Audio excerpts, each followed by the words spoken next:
23 फरवरी वाला जीव विज्ञान का एक वायरल पेपर। मेरे प्यार बच्चों, ये जीव विज्ञान का एक वायरल पेपर है। अगर इस पेपर को तैयार कर लोगे तो आपके 70 में 70 नंबर बिल्कुल क्लियर हो जाएंगे। 23 फरवरी को आपका जीव विज्ञान का पेपर है और 23 फरवरी वाला एक वायरल पेपर है जो रातों रात वायरल हुआ है और इसका मैं तुरंत इसका सलूशन आप लोगों को बताने वाला हूं। जिसकी तैयारी नहीं हो पाई है जीव विज्ञान में, अगर इस पेपर को सॉल्व कर लोगे तो आप 70 में कम से कम 65 प्लस स्कोर करके आओगे। कोड है 348CH कोड है। एडमिट कार्ड लेकर जाना, एडमिट कार्ड पर से देखकर अनुक्रमांक और नाम यहां पे लिख लेना है। इस पेपर को हल करने के लिए 3 घंटे 15 मिनट का समय है और नीचे जब पढ़ोगे नीचे आप लोगों को निर्देश देखने को मिलेगा। पहला निर्देश है कि प्रारंभ के 15 मिनट परीक्षार्थियों को प्रश्न पत्र पढ़ने के लिए निर्धारित है। कह रहा है कि शुरू के 15 मिनट आपको टाइम मिलेगा पेपर पढ़ने के लिए। तो 23 फरवरी को जब यह पेपर मिलेगा आपको, तो सबसे पहला काम करना है कि 15 मिनट का समय निकालकर इस पूरे के पूरे पेपर को आपको पढ़ना है और जो जो प्रश्न आ रहा है उस पर ट्रिक लगाते चलना है और उन प्रश्नों को सबसे पहले आप लोगों को करना है। इसके बाद दूसरा है कि सभी प्रश्न अनिवार्य हैं, इसमें जितना भी प्रश्न दिए गए सारे के सारे प्रश्न करना अनिवार्य है। इसके बाद आवश्यकता अनुसार अपने उत्तरों की पुष्टि नामांकित रेखाचित्र द्वारा करना है। इसके बाद प्रत्येक प्रश्न के निर्धारित अंक उनके सम्मुख अंकित है। इसका मतलब है कि हर एक प्रश्न के आगे लिखा हुआ मिलेगा कि यह प्रश्न कितने नंबर का है। पेपर यहां से स्टार्ट है आप लोगों का बहुविकल्पीय प्रश्न। सबसे पहले आएगा बहुविकल्पीय प्रश्न। देखिए प्रश्न पहला, ठीक है, प्रश्न पहला क्या बोला है, मैं पेन ले लेता हूं, नीली पेन से आपको समझाता हूं। ठीक है, देखिए कह रहा है कि सही विकल्प को चुनकर अपने उत्तर पुस्तिका में लिखना है आप लोगों को।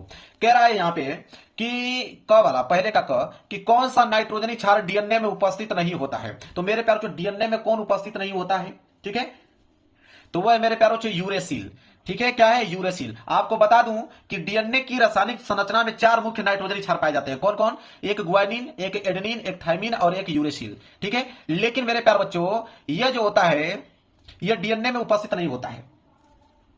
किसमें होता है, तो यह आरएनए में होता है। किसमें, आरएनए में उपस्थित होता है। डीएनए में कौन कौन होता है, देखिए एक थाइमिन होता है, एक आपका एडेनिन होता है, एक आपका ग्वानिन होता है, एक आपका साइटोसिन होता है। मैं लिख भी देता हूं ताकि आप समझ पाओ, साइटोसिन होता है। मतलब कि डीएनए में 4 नाइट्रोजनी क्षार पाए जाते हैं। ठीक है, और यूरेसिल किस में पाया जाता है, आरएनए में पाया जाता है। चलिए आगे बढ़ते हैं। देखिए अगला है ख वाला, कि मेंडल ने अपने प्रयोग में कितने विपरीतार्थ लक्षणों को सम्मिलित किया। तो कितने लक्षणों को, तो 7 लक्षणों को। ठीक है, क्योंकि आपको मालूम है कि ग्रेगर जॉन मेंडल ने मटर के पौधे पर अपने आनुवंशिकता के प्रयोग के लिए कितना जोड़ी, 7 जोड़ी विपरीत लक्षणों का चयन किया था। क्लियर है। आगे है ग वाला, कि दात्र कोशिका अरक्ता रोग किस उत्परिवर्तन का उदाहरण है। तो इसका राइट आंसर हो जाएगा बिंदु उत्परिवर्तन पे। किस पे, बिंदु उत्परिवर्तन का उदाहरण मेरे प्यारे बच्चों, दांत्र कोशिका रक्ता रोग किस उत्परिवर्तन का उदाहरण है, तो बिंदु उत्परिवर्तन रोग का उदाहरण है। इसके बाद एक घ वाला, कि परागकण पुष्प के किस अंग के भीतर निर्मित होते हैं। तो मेरे प्यारे बच्चों आपको बता दूं कि पराग कोष आप लोग जानते होंगे, पराग कोष। ठीक है, मैं लिख भी देता हूं, पराग कोष के भीतर क्या पाया जाता है, लघु बीजाणुधानी पाया जाता है। पराग कोष के भीतर लघु बीजाणुधानी पाया जाता है और इसके अंदर पराग कणों का निर्माण होता है। ठीक है, तो वही बोला है कि परागकण पुष्प के किसके अंग के भीतर होता है, तो परागकण लघु बीजाणुधानी के अंदर होता है और लघु बीजाणुधानी किसके अंदर होता है, पराग कोष के। क्लियर है, कंसेप्ट वाइज आप समझते चलिए। इसके बाद है अति लघुत्तरीय प्रश्न। अति लघुत्तरीय प्रश्न में प्रश्न संख्या दूसरा का क बोला है, कि मलेरिया रोग का संचरण किस जीव का कारण होता है। मतलब किस जीव के कारण होता है मलेरिया रोग। तो मेरे प्यारे बच्चों चलिए इसका उत्तर लिखते हैं। देखिए इसका उत्तर होगा कि मलेरिया रोग का संचरण मादा एनोफिलियस मच्छर के काटने से होता है। बस इतना ही आपको लिखना है कि मादा एनोफिलीज मच्छर के काटने से होता है। थोड़ा जानकारी के लिए मैं बता दूं आपको कि यह मच्छर जो होता है वो प्लाज्मोडियम नामक परजीवी को एक व्यक्ति से दूसरे व्यक्ति तक पहुंचाता है। ये थोड़ा नॉलेज के लिए बता दूं, लेकिन आंसर आपको इतना ही लिखना है कि मलेरिया रोग का जो संचरण होता है वो मादा एनोफिलीज मच्छर के काटने से होता है। इतना ही पॉइंट लिख दोगे, नंबर एग्जामिनर आप लोगों को दे देगा। इसके बाद देखिए दूसरे का ख कह रहा है कि पीसीआर संकेताक्षर का पूरा रूप लिखना है, 1 नंबर के लिए है। तो देखिए इसका हो जाएगा पीसीआर का पूरा नाम, तो पीसीआर का पूर्ण रूप होता है पॉलीमरेज चेन रिएक्शन। इतना ही आपको लिखना है। पीसीआर का पूर्ण नाम क्या होता है, पॉलीमरेज चेन रिएक्शन। जानकारी के लिए थोड़ा बता दूं कि यह एक आणविक जीव विज्ञान की तकनीक है जिसका उपयोग हम कहां करते हैं, डीएनए की एक छोटी मात्रा से उसकी लाखों करोड़ों प्रतियां बनाने के लिए उपयोग किया जाता है। आपको यह पूरा आंसर नहीं लिखना है, ठीक है, आपको सिर्फ आंसर कहां तक लिखना है, यहां से लेकर यहां तक लिखना है। मैं आपको बताता चल रहा हूं कि आंसर कहां तक लिखना है एग्जाम में, सिर्फ इतना। ये तो मैं सिर्फ जानकारी के लिए बता रहा हूं आप लोगों को, ठीक है। आंसर इतना ही सिर्फ आपको एग्जाम में लिखना है। इसके बाद है कि किसी एक पारजीनी जंतु का नाम लिखिए। तो किसी एक पारजीनी जंतु का नाम, तो यहां पे लिखोगे कि एक प्रमुख पारजीनी जंतु का नाम है रोजी नामक गाय। बस इतना ही लिखना है, यहां से स्टार्ट करना है और यहां पे आपको समाप्त कर देना है। और नॉलेज के लिए अगर बता दूं तो लिखिएगा इसमें कि यह पहली पारजीनी गाय थी जिसके दूध में मानो प्रोटीन अल्फा लेक्ट एल्बुमिन पाया जाता था, जो प्राकृतिक गाय के दूध की तुलना में मानव शिशुओं के लिए अधिक पोषक होता है उसमें। लेकिन आंसर कहां से कहां तक लिखना है, यहां से लेकर यहां तक ही एग्जाम लिखना है, क्योंकि 1 नंबर का सवाल है। ये पूरा जानकारी के लिए आपको बताया हूं ताकि आप इसके बारे में जानते रहो, ताकि दीर्घ उत्तरीय में इन चीजों का काम आएगा। लेकिन आपको अति लघु उत्तरीय करो तो यहां से लेकर यहां तक ही बस आंसर लिखना है। उसका नाम पूछा है, जस्ट उसका नाम बता के हट जाओ। इसके बाद है कि पुष्प के रंगीन आकर्षक दल किस प्रकार के परागकण हेतु उपयुक्त है। 1 नंबर के लिए प्रश्न है। तो देखिए इसका आंसर होगा कि पुष्प के रंगीन आकर्षक दल कीटों को अपनी ओर आकर्षित करने के लिए होते हैं। यह विशेषता मुख्य रूप से कीट परागण के लिए उपयुक्त होती हैं, जहां कीट मकरंद की खोज में फूल पर बैठते हैं और परागकण में सहायता करते हैं। क्लियर है। लेकिन हमें कहां तक लिखना है, क्या बोला है कि पुष्प के रंगीन आकर्षक दल किस प्रकार के परागकण हेतु उपयुक्त होता है मेरे प्यारे बच्चों। तो आप लिख सकते हैं कि पुष्प के रंगीन और आकर्षक दल कीटों की अपनी ओर आकर्षित करने के लिए होते हैं। बस यहां से लेकर यहां तक, यहां से स्टार्ट कीजिए, यहां पे समाप्त कर दीजिए। इतना ही पॉइंट आपको पेपर में लिखना है। इसके बाद है कि पारिस्थितिकीय तंत्र की शब्दावली में हरे पादपों हेतु किस शब्द का प्रयोग करते हैं। 1 नंबर के लिए तो यहां पे आप लिखिएगा कि पारिस्थितिकीय तंत्र की शब्दावली में हरे पादपों को उत्पादक कहा जाता है। बस यहां से लेकर यहां तक, मतलब उत्पादक के रूप में प्रयोग करते हैं। बाकी जानकारी के लिए बता दूं तो उसमें लिखिएगा कि चूंकि यह प्रकाश संश्लेषण की प्रक्रिया द्वारा सौर ऊर्जा का उपयोग करके अपना भोजन स्वयं बनाते हैं, इसलिए इन्हें स्वपोषी प्राथमिक उत्पादक माना जाता है। मतलब जो भोजन अपना स्वयं बनाते हैं उसे हम लोग बोलते हैं यहाँ पे स्वपोषी। क्लियर है। एग्जाम में कहां से कहां तक लिखना है, यहां से लेकर यहां तक लिखना है, सिर्फ 1 लाइन। इसके बाद आगे बढ़ेंगे। इसके बाद आ जाएगा आपका लघु उत्तरीय प्रश्न फर्स्ट, ठीक है। इसमें आएगा प्रश्न संख्या तीसरा का कवला है आप घटन को परिभाषित कीजिए। 2 नंबर के लिए प्रश्न है। आप घटन को परिभाषित कीजिए, 2 नंबर के लिए प्रश्न है। तो देखिए इसका आंसर कितना लिखोगे, 2 नंबर के लिए इतना काफी है। लिखोगे कि अपघटन वह जैविक या रासायनिक प्रक्रिया है जिसमें जटिल कार्बनिक पदार्थों को सूक्ष्म जीवों जैसे जीवाणु और कवक द्वारा सरल अकार्बनिक पदार्थों जैसे कार्बन डाइऑक्साइड, जल और पोषक तत्वों में तोड़ा जाता है। और यह प्रक्रिया जो होता है पारिस्थितिकीय तंत्र में पोषक तत्वों के चक्रण के लिए अनिवार्य है। इतना पॉइंट आपको लिखना है, 2 नंबर आप लोगों को मिल जाएगा। इसके बाद चलिए देखते हैं अगला प्रश्न। अगला प्रश्न है आपका ख वाला कि किन्हीं 2 किण्वित पेय का नाम लिखिए। तो किन्हीं 2 किण्वित पेय का नाम लिखना है। तो बिल्कुल मेरे प्यारे बच्चों देखिए कैसे लिखोगे। लिखोगे कि 2 किण्वित पेय का नाम है, एक आपका वाइन, एक आपका बियर, ठीक है। बस 2 आप लिखिएगा, यहां से आपको मिल जाएंगे कितने नंबर, 2 नंबर। इसके बाद है कि टेस्ट ट्यूब बेबी कार्यक्रम पर एक संक्षिप्त टिप्पणी लिखना है, 2 नंबर यहां से मिलेगा। तो यहां पे आप लिखोगे मेरे प्यारे बच्चों तीसरे का गौला कि टेस्ट ट्यूब बेबी कार्यक्रम को इन विट्रो फर्टिलाइजेशन जिसे आईवीएफ कहते हैं, आईवीएफ जो आप प्रचार में देखते हैं, कह रहा है कि इसमें स्त्री के अंडाणु एवं पुरुष के शुक्राणु का निषेचन शरीर के बाहर प्रयोगशाला में कराया जाता है तथा बने भ्रूण को गर्भाशय में स्थापित किया जाता है। इतना ही पॉइंट आप लिखोगे, 2 नंबर आपको पूरा मिल जाएगा, याद कर लेना। इसके बाद है कि समयुग्मजमी एवं विषम युग्मजमी में 2 अंतर आपको बताना है, ठीक है। तो देखिए क्या लिखोगे, 2 अंतर। तो यहाँ पे समयुग्मी और यहाँ पे विषम युग्मजी, ठीक है, में मुख्य अंतर। तो पहला अंतर देखेंगे हम लोग एलील की प्रकृति पर, कि समयुग्मजी में एक लक्षण के लिए दोनों एलील समान होते हैं, जैसे कैपिटल टीटी या तो स्मॉल टीटी। जबकि अगर हम विषम युग्मजी में बात करें तो विषम युग्मजी में दोनों एलील असमान होते हैं, एक कैपिटल होगा तो एक स्मॉल टी होगा, ठीक है। इसके बाद अंतर हम जनन के हिसाब से देखेंगे। तो जनन के हिसाब से अगर अंतर देखें तो समयुग्मजी जीव स्वपरागण या स्व निषेचन पर हमेशा समान लक्षण वाली संतान शुद्ध वंशक्रम उत्पन्न करते हैं, जबकि विषम युग्मजी जीवों की संतान में प्रभावी और अप्रभावी दोनों लक्षण दिखाई दे सकते हैं। तो मैंने जनन के हिसाब से और एलील की प्रकृति के हिसाब पे हमने इसका अंतर बताया है। क्लियर है। इसके बाद देखिए लिखिएगा अगला है कि राइबोसोम के 2 कार्य को बताइए। तो देखिए राइबोसोम के 2 कार्य बताना है। तो यहां पे लिखिएगा कि राइबोसोम के 2 प्रमुख कार्य हैं, एक होता है प्रोटीन का संश्लेषण करना, एक होता है आनुवंशिक कूट का वाचन करना। तो देखिए प्रोटीन संश्लेषण में लिखेंगे कि राइबोसोम कोशिका के भीतर प्रोटीन बनाने का मुख्य स्थल है, इसलिए इन्हें हम लोग क्या कहते हैं, कोशिका की प्रोटीन फैक्ट्री भी कहा जाता है।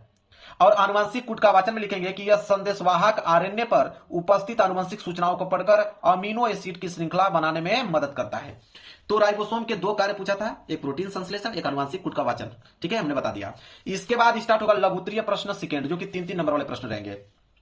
चौथा प्रश्न है, चौथा का कवला कि बहुभ्रूणता पर संक्षिप्त टिप्पणी लिखिए, 3 नंबर का सवाल है, ठीक है। तो देखिए चौथे का क लिखेंगे कि एक ही बीज में एक से अधिक भ्रूणों के उत्पन्न होने की प्रक्रिया को ब्रह्मभूरता कहते हैं। इसकी खोज की अगर बात करते हैं सर्वप्रथम एंटोनो वान ल्यूवेनहाक ने संतरे के बीजों में की थी। यह अक्सर जिम्नोस्पर्म जिसे हम लोग अनावृत बीजी बोलते हैं पौधों में सामान्य रूप से पाई जाती है, लेकिन कुछ एंजियोस्पर्म जैसे नींबू, संतरा, आम में भी यह देखी जाती है। इतना पॉइंट अगर आप लिखते हो तो इतना ही पॉइंट का आपको एग्जामिनर कितना नंबर देगा? 4 नंबर देगा। समझ लीजिए, इतना सरल आंसर आपको कोई नहीं बताएगा। यही किताब में आंसर ढूंढ के देखिएगा कितना बड़ा मिलेगा, याद भी नहीं कर पाओगे आप। ख वाला है आपका कि स्त्री केसर के 3 अंगों को चित्र सहित आपको दर्शाना है। तो चित्र सहित दर्शाना है तो यहां पर लिखेंगे कि स्त्री केसर के 3 मुख्य भाग निम्नलिखित है। कौन कौन? एक है आपका वर्तिकाग्र, जिसमें लिखेंगे कि यह स्त्री केसर का सबसे ऊपरी भाग हो जो परागकणों को क्या करता है? ग्रहण करता है। वर्तिकाग्र का कार्य क्या होता है? कि यह स्त्री केसर का सबसे ऊपरी भाग होता है, यह परागकणों को ग्रहण करता है। फिर आता है वर्तिका। वर्तिका होता है कि यह एक लंबी नली जैसी संरचना है जो वर्तिकाग्र को अंडाशय से जोड़ती है। फिर आता है आपका अंडाशय, लिखेंगे यह स्त्री केसर का आधारभूत फूला हुआ भाग है जिसके अंदर बीजांड स्थित होता है। यही है मेरे प्यार बच्चों, सचित्र वर्णन के लिए बोला था, चित्र भी नोट कर लो। ठीक है, यह है चित्र। यही चित्र आप लोगों को मेरे प्यार बच्चों बनाना है। देखिए ऊपरी भाग है ना, ठीक है, यहां बोला है कि यह सबसे ऊपरी भाग होता है वर्तिकाग्र का। ठीक है, यहां पे यह आपका अंडाशय हो गया, यह आपका वर्तिका हो गया, यह तीनों को हम लोग बोलते हैं स्त्री केसर। और ये आपका परागकोश और तंतु, ये जो दिख रहे हो इसे हम बोलते हैं पुंकेसर। ये आपका तो दल पंखुड़ी आप जानते हैं, ये आपका वायुदल है। ठीक है, चलिए इसके बाद है ग वाला प्रश्न कि पुरुष लिंग की 3 सहायक ग्रंथियों के नाम लिखिए, 3 नंबर आपको मिलेगा। ठीक है, चलिए बहुत सरल बताऊंगा, आप लोगों को याद हो जाएगा। चौथे का ग, पहला है शुक्राशय।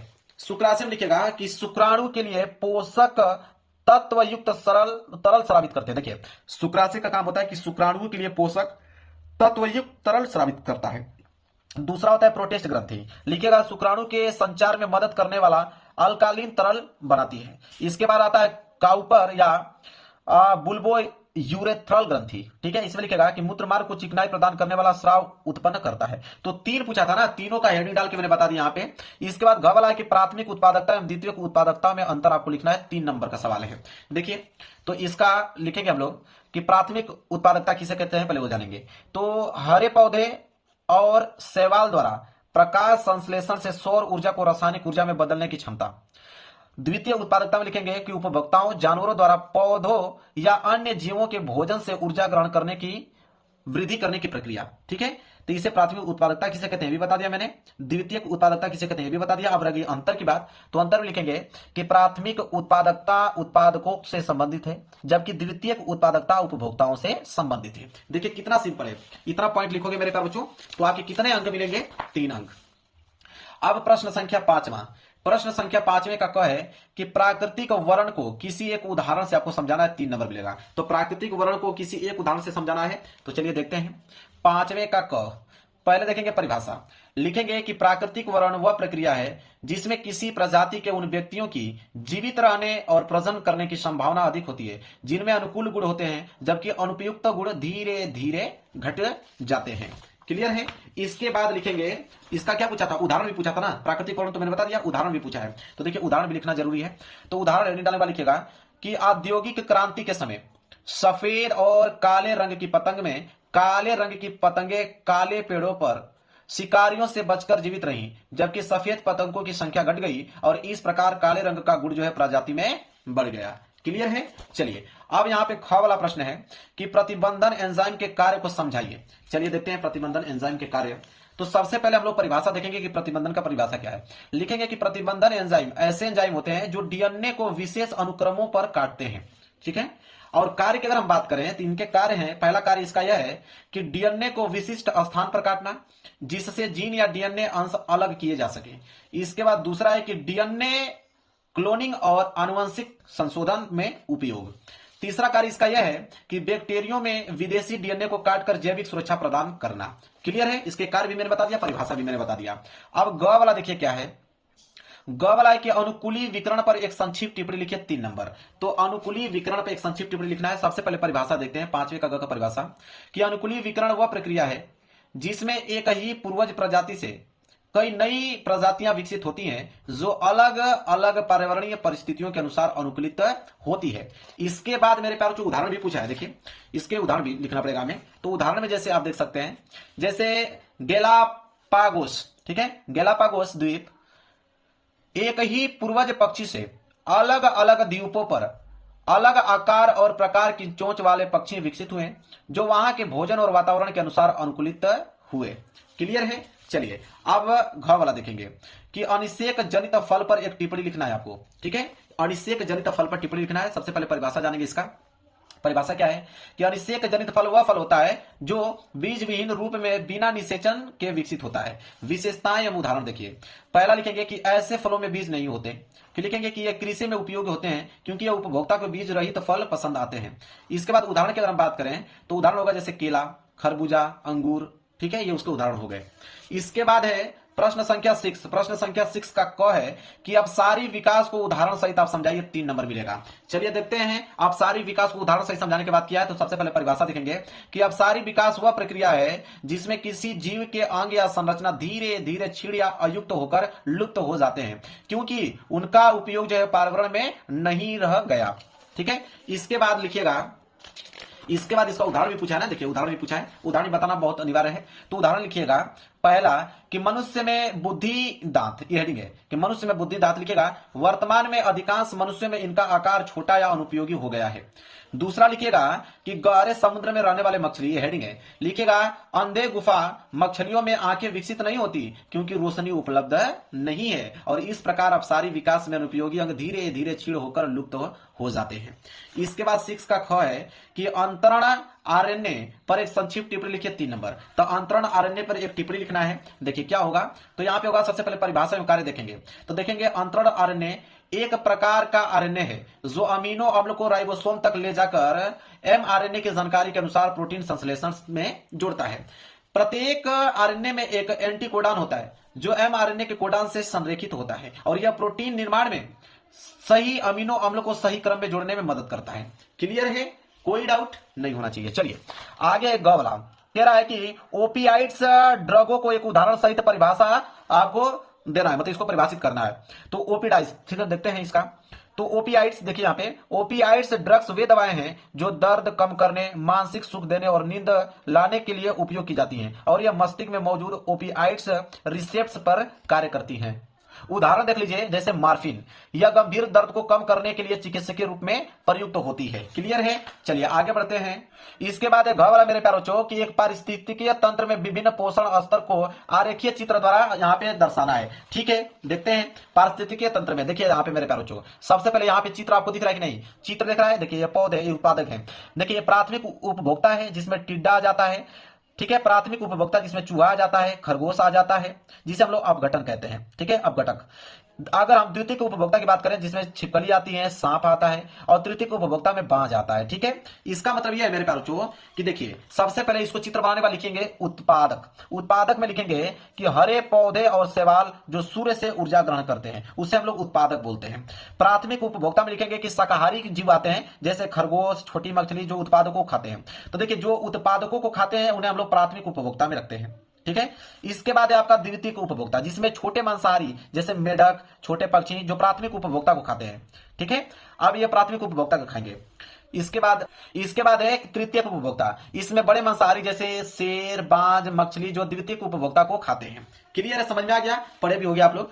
आगे बढ़ेंगे। अब आगे मेरे प्यारे बच्चों विस्तृत उत्तरीय प्रश्न। ठीक है, प्रश्न संख्या 7वां बोला है कि कृषि में जैव प्रौद्योगिकी के महत्व पर एक निबंध आपको लिखना है, 5 नंबर मिलेगा। चलिए देखते हैं इसका निबंध। तो देखिए इसका निबंध में लिखेंगे सबसे पहले महत्व में पहला पॉइंट डालेंगे कि उच्च उत्पादन वाली फसलें। इसमें लिखेंगे कि जैव प्रौद्योगिकी की सहायता से ऐसे पौधे विकसित किए जाते हैं जो कम समय में अधिक उपज देते हैं। जैसे देखिए हाइब्रिड धान और गेहूं। फिर रोग प्रतिरोधक फसलें, हेडिंग डालेंगे, लिखेंगे कि जीन संशोधन के माध्यम से पौधों को कीट और रोगों से बचाने की क्षमता दी जाती है। और उदाहरण पे जैसे कैपिटल बीटी जिसे कॉटन कहते हैं जिसमें कीट प्रतिरोधक जीन शामिल किया गया है। फिर आता है पोषण मूल्य में सुधार, लिखेंगे कि फसलों में विटामिन और प्रोटीन की मात्रा बढ़ाने के लिए जीन संपादन किया जाता है। उदाहरण के तौर पर गोल्डन राइस जिसमें विटामिन ए का स्तर बढ़ाया गया है। इसके बाद चौथी हेडिंग आपका पर्यावरण अनुकूल कृषि, लिखेगा कि कीटनाशकों और रासायनिक उर्वरकों की मात्रा कम करके जैविक तरीकों से फसल उगाई जा सकती है। आगे बढ़ते हैं 5वीं हेडिंग की कृषि में टिकाऊ विकास, लिखेंगे कि जैव प्रौद्योगिकी का उपयोग करके सूखा, नमकीन मिट्टी और प्रतिकूल मौसम में भी फसल उगाई जा सकती है जिससे खाद्य सुरक्षा सुनिश्चित होती है। लास्ट में होगा इसका निष्कर्ष निष्कर्ष में होगा कि इस प्रकार कृषि में जैव प्रौद्योगिकी उत्पादन, रोग प्रतिरोध, पोषण और पर्यावरण संरक्षण के लिए अति महत्वपूर्ण है और यह आधुनिक कृषि को टिकाऊ और अधिक लाभकारी बनाती है।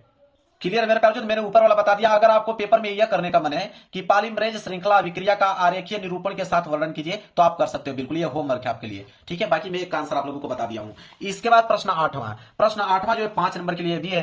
बोला है कि बायोगैस संयंत्र का सचित्र वर्णन कीजिए। यह तो नहीं कर पाओगे तो बोला है कि कैंसर क्या है, कैंसर के कारण एवं उपचार का विस्तार रूप से वर्णन कीजिए। तो मैं एक प्रश्न ये वाला ऊपर बता देता हूं, बायोगैस संयंत्र का सचित्र वर्णन। देखिए सबसे पहले परिभाषा हम लोग देख लेंगे, उसके पहले आप चित्र देख लीजिए, ठीक है। ये आपका गैस टंकी या गैस निकाय है, ठीक है। और ये आपका निकास टंकी है, ये आपका करचूम है, ये आपका मिट्टी से बना हुआ है, मतलब इस तरह का आपको चित्र बना लेना है। ये आपका गैस टंकी है। परिभाषा लिखिए, इसका परिभाषा है कि बायोगैस संयंत्र वह संयंत्र है जिसमें कृषि अपशिष्ट, गोबर और अन्य जैविक पदार्थों को सूक्ष्म जीवों की सहायता से अपघटित करके मीथेन युक्त गैस, जिसे हम लोग बायोगैस बोलते हैं, वो प्राप्त की जाती है। संरचना और कार्य की अगर हम बात करें तो संरचना और कार्य, पहला है इनलेट टैंक। इनलेट टैंक क्या होता है कि इसमें गोबर, पके फल फूल और जल का मिश्रण कचरे में डाला जाता है, ठीक है। इसके बाद मतलब इसका मिश्रण हम लोग डालते हैं। फिर हैचिंग टैंक होता है, ठीक है। तो हैचिंग टैंक जो पचने वाला टैंक होता है, इसमें लिखेंगे कि इसमें एरोबिक और एनएरोबिक सूक्ष्म जीव कचरे को अपघटित करके मीथेन और कार्बन डाइऑक्साइड उत्पन्न करते हैं। इसके बाद आपका गैस संग्रहण टैंक, लिखेंगे उत्पन्न गैस को यहां इकट्ठा किया जाता है। यह गैस रसोई गैस या ऊर्जा उत्पादन में प्रयोग होता है। इसके बाद आपका आउटलेट, लिखेंगे अपघटित अपशिष्ट को उर्वरक के रूप में खेतों में उपयोग किया जा सकता है। अगर हम सत्यापित लाभ की अगर हम बात करें, लिखेंगे कि रसोई और ऊर्जा उत्पादन के लिए स्वच्छ गैस मिलता है। अपशिष्ट का प्राकृतिक अपघटन और जैविक उर्वरक का उत्पादन होता है। पर्यावरण संरक्षण में सहायक गंध और प्रदूषण को कम करना। क्लियर है। इसके बाद आएंगे प्रश्न संख्या 9 की तरफ। प्रश्न संख्या 9 है मेरे बच्चों कि मानव विकास पर एक निबंध आपको लिखना है, जो कि 5 नंबर के लिए। अगर नहीं करना चाहते हैं तो अथवा करके दिया है कि संलग्नता एवं पुनर्नियोजन की उदाहरण सहित आपको व्याख्या करना है। दोनों में से कोई एक ही करना है। मैं मानव विकास पर एक निबंध आप लोगों को बता देता हूं। देखिए लिखेंगे परिचय में कि मानव विकास वह प्रक्रिया है जिसमें मानव जाति धीरे धीरे अपने पूर्वजों प्राइमेट्स से विकसित हुई। यह विकास जो है लाखों वर्षों में हुआ और इसके दौरान शारीरिक, मानसिक और सामाजिक विशेषताओं में परिवर्तन आया। मानव विकास में जीव विज्ञान, पुरातत्व और आनुवंशिकी का योगदान महत्वपूर्ण है। मानव विकास के अगर मुख्य चरण की अगर हम बात करें तो पहला है कि समांद्री प्राइमेट्स और प्राचीन मानव समांद्री, लिखेंगे कि लगभग 65 से 55 मिलियन वर्ष पहले पेड़ों पर रहने वाले छोटे शरीर वाले दिन और रात सक्रिय। इसमें लिखेंगे दक्षिणीय बंदर, इसमें लिखेंगे कि लगभग 4 से लेकर 2 मिलियन वर्ष पहले। दूसरा पॉइंट है कि 2 पैरों पर चलने की क्षमता थी, मस्तिष्क का आकार छोटा था। इसके बाद उनका विकास हुआ सुलभ मानव में, जो कि लगभग 2.5 से 1.5 मिलियन वर्ष पहले की बात है। उस समय उन्होंने उपकरण बनाना शुरू कर दिया था। फिर सामान्य मानव हुए लगभग 1.8 मिलियन वर्ष पहले। आग का उपयोग उन्होंने किया, लंबी दूरी पर चलने की क्षमता बना लिया उन्होंने। फिर आधुनिक मानव आया, लगभग 2 लाख वर्ष पहले विकसित। बड़ा मस्तिष्क था, भाषा बोलने का कला था, कला और सामाजिक जीवन में भी विकसित हुआ। इसके बाद उसके महत्व की अगर हम बात करें तो महत्व देखिए क्या है। पहला पॉइंट कि मानव विकास से शारीरिक और मानसिक क्षमताओं में सुधार हुआ। आधुनिक मानव ने सामाजिक, सांस्कृतिक और तकनीकी की प्रगति की और यह प्रक्रिया प्राकृतिक चयन और आनुवांशिक विविधता के माध्यम से हुई। अब मैं इस पेपर का पूरा डिटेल में सलूशन मेरे प्यारों को मैंने बता दिया। अगर जितने बच्चों को 23 फरवरी को जीव विज्ञान का पेपर देना है, मात्र यह पेपर अगर आप तैयार कर लेते हो तो आपके 70 में 65 नंबर स्कोर कहीं नहीं गए हुए हैं। वीडियो पसंद है तो लाइक कर दीजिएगा, चैनल पर नए हो तो चैनल को जरूर सब्सक्राइब कर लेना। मिलेंगे प्यार से नेक्स्ट वीडियो में, तब तक के लिए धन्यवाद।